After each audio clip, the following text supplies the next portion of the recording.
সুখবর দিলেন টলিউডের জনপ্রিয় অভিনেত্রী কোয়েল মল্লিক। আবারও কোয়েল ও নিসপাল সিংয়ের পরিবারে আসতে চলেছে নয়া সদস্য।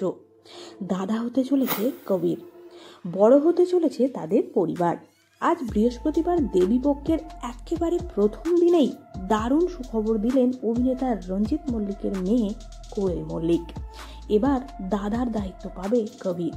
এদিন নিজের সোশ্যাল মিডিয়ায় বর ও ছেলের সঙ্গে একটি মিষ্টি সেলফি পোস্ট করে ক্যাপশনে লিখেছেন, আনন্দের সঙ্গে ভাগ করে নিচ্ছি যে আমাদের পরিবারও বড় হতে চলেছে এবং খুব শীঘ্রই কবির দাদার দায়িত্ব নিতে চলেছে।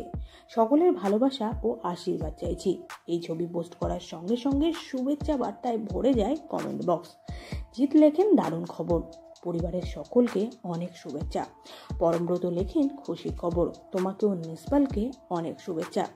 এই আনন্দের খবরের শুভেচ্ছা বার্তায় ভরিয়েছেন শুভশ্রী গাঙ্গুলি, নুসরাত জাহান, ঋতুপর্ণা সেনগুপ্ত, মিমি চক্রবর্তী ও ইন্ডাস্ট্রির আরও অনেকে। ভালোবাসা ও শুভেচ্ছা জানাতে ভুললেন না কোয়েলের অনুরাগীরাও। প্রসঙ্গত 2013 সালের 1 ফেব্রুয়ারি নিসপাল সিং রানীকে বিয়ে করেন কোয়েল মল্লিক। জানা গেছে বিয়ের আগে থেকেই দীর্ঘদিন প্রেমের সম্পর্কে ছিলেন তারা। তারপর 2020 সালের বিবাহ বার্ষিকীর দিনে ঘোষণা করেন প্রথম মা হতে চলার খবর।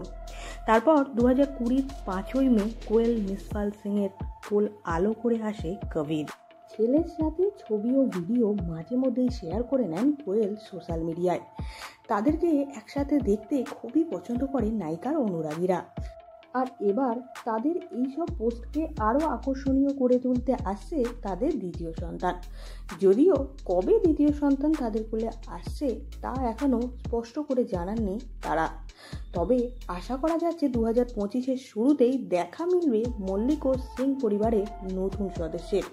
কাজের সূত্রে মুক্তির অপেক্ষায় আছে কোয়েলের দুটি ছবি। মিটিং মাসির কাজ শেষ করেছেন আগস্ট মাস নাগাদই। এই ছবির অ্যাকশন দৃশ্যের শুটিংয়ের সময় হাত ভেঙে গিয়েছিল তার, তবে ব্যথা সহ্য করেও সেই সময় কাজ করেছিলেন। সঙ্গে বহুদিন বাদে তিনি স্বার্থপর নামে একটি ছবিতে বাবা রঞ্জিত মল্লিকের সঙ্গে স্ক্রিন শেয়ারও করেছেন। এই ছবিতে কোয়েলকে মূলত উকিলের ভূমিকায় দেখা যাবে বলে খবর। এদিকে সম্প্রতি মহিষাসুর মর্দিনী রূপে পর্দায় আগমন ঘটেছে কোয়েলের। সকলেই জানেন কোয়েল মল্লিকের বাপের বাড়ির দুর্গাপুজোর কথা। এবছর মল্লিক বাড়ির পুজো 100 বছর পূর্ণ করবে। তবে এবার আরজিকর কাণ্ডের আবহে উৎসব হবে না, শুধুমাত্র পরিবারের লোকজনের উপস্থিতিতেই পুজো সম্পন্ন হবে বলে আগেই জানিয়েছেন অভিনেত্রী।